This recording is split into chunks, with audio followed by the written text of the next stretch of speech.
중영교회 성도 여러분, 한 주간 잘 지내셨습니까? 이번 주는 고난주간입니다. 고난주간.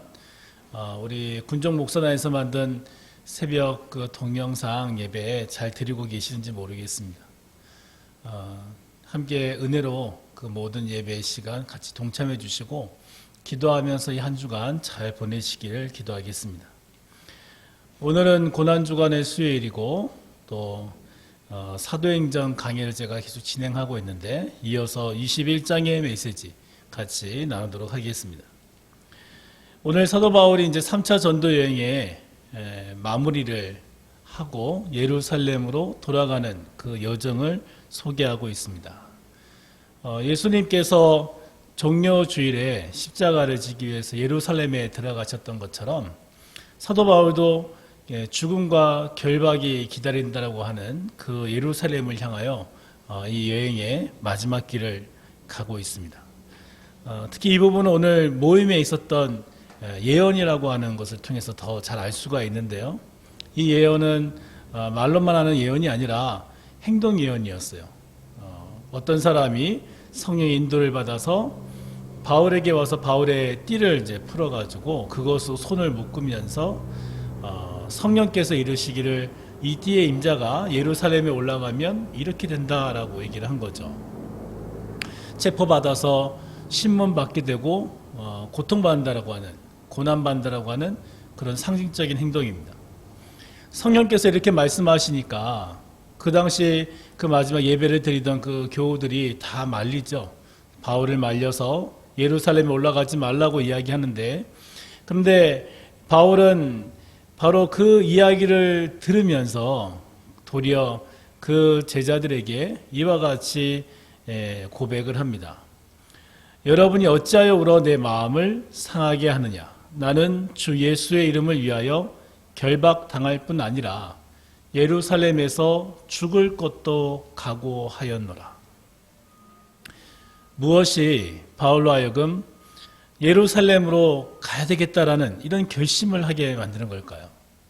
지금 당장 눈앞에 자기를 핍박하고 힘들게 하는 사람들에 대한 예언이 이렇게 분명하게 주어졌음에도 불구하고 바울은 복음을 전하러 예루살렘에 가야 되겠다는 겁니다. 물론 이 말의 의미는 바울이 죽으러 간다는 개념은 아닙니다. 생사와 복을 주관하시는 분은 하나님이시지 않습니까? 하나님께서 뜻하시면 얼마든지 다 바울을 지켜줄 수 있고 그 모든 상황에서 건져주실 겁니다. 그럼에도 불구하고 바울은 어떤 위협이나 아픔이나 심지어 죽음이 온다 할지라도 그것을 두려워하지 않고 예루살렘으로 가겠다는 거예요. 주변에 말려도 불구하고. 그 마음의 핵심적인 이유가 무엇인지 우리는 그 부분을 생각을 해볼 필요가 있습니다. 저는 오늘 이 본문 말씀을 보면서 바울이 예루살렘으로 가고자 하는 가장 큰 중심된 이유는 바로 자기 민족을 향한 사랑, 긍휼의 마음에 있다라고 저는 생각을 합니다. 영광스러운 예수 그리스도의 복음이 시작된 곳, 그리고 교회가 시작된 곳, 수많은 믿음의 사람들이 시작된 바로 그 자리가 예루살렘 아닙니까? 그런데 그 예루살렘에는 여전히 바울과 같이 처음 예수님을 믿지 못했던 그 바울과 같이 자신의 편견과 지식의 한계에 따라서 예수 그리스도를 핍박하고 예수님에 대해서 알지 못하는 사람들이, 그 토박이들이 많이 살고 있었던 거죠. 바울로 하여금 예루살렘에 가게 만들었던 가장 큰 이유, 그것은 예루살렘에서 죽어가고 있는 하나님을 모르는, 예수님을 모르던 그 사람들의 영혼들 때문이다라는 겁니다. 바울은 자기 동족, 특히 유대인들에게 대해서 복음의 빚을 지고 있는 사람입니다. 그도 역시 예수님을 모르던 사람이었잖아요. 예수님에 대해서 알지 못하고 도리어 예수 믿는 사람들을 박해하기 위해서 다메섹으로 가던 사람이었습니다. 그가 가는 그 여행길에서 예수 그리스도를 만났을 때 그의 인생은 완전히 바뀌게 됩니다. 그리고 그 충격이 자신의 것만이 아니라 모든 사람들이 같이 누려야 될 것이라는 것을 그가 깨닫게 되죠. 그래서 그가 그 사랑을 전하기 위해서 자기 민족에게 복음을 전하지만 안타깝게도 그 복음을 받아들이지 않습니다. 바울의 그 심정이 잘 나타나고 있는 바로 성경 구절이 바로 로마서 9장 3절 말씀입니다. 사도 바울은 로마서 9장 3절에서 이와 같이 고백합니다. 나의 형제 곧 고륙의 친척을 위하여 내 자신이 저주를 받아 그리스도에게서 끊길지라도 내가 원하는 바로다.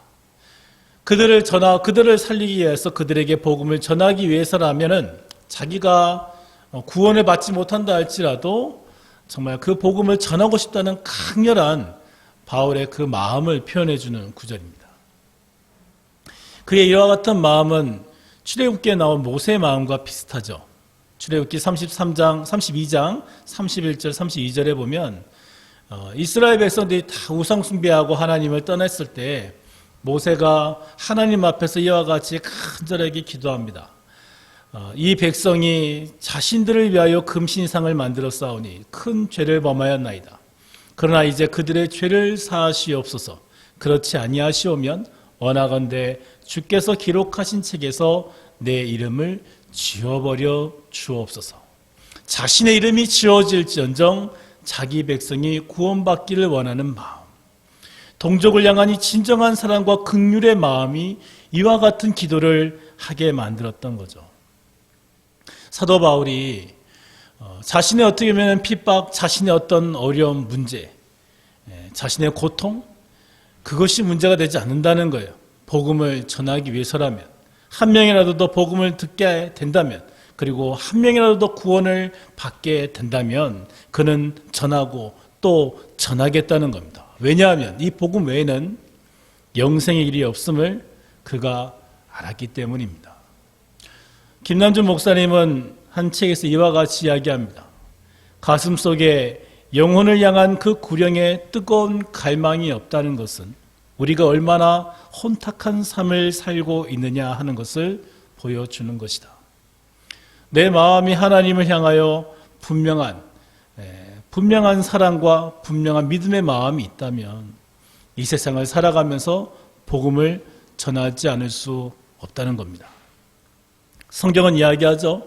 이 세상에 사는 동안에 하나님의 살아계심을 가장 확실히 느끼는 그 방법이 바로 하나님의 말씀을 전하는 거라고. 그래서 복음을 전하지 않으면 내게 화로다. 사도 바울은 그와 같이 고백하지 않았습니까? 하나님이 가장 기뻐하고 하나님께서 가장 원하시고 하나님이 우리에게 가장 바라고 계시는 것은 바로 하나님의 사랑을 전하는 겁니다. 우리가 하나님의 사랑을 온전히 전하게 될 때 우리는 그 하나님의 살아계심을 또한 느끼게 됩니다. 예수님의 그 넓은 사랑을 전파하기 위해서 복음 전파하는 삶을 살게 될 때 그 놀라운 하나님의 살아계심을 또한 우리 삶 가운데 경험하게 되는 겁니다. 이것이 바로 믿는 사람들에게 주어진 바로 사명이다라고 할 수 있죠. 예수님께서 부활하셔서 하늘에 올라가시기 전 마지막 제자들에게 부탁하셨던 메시지는 무엇이었습니까? 바로 복음을 전하라는 겁니다.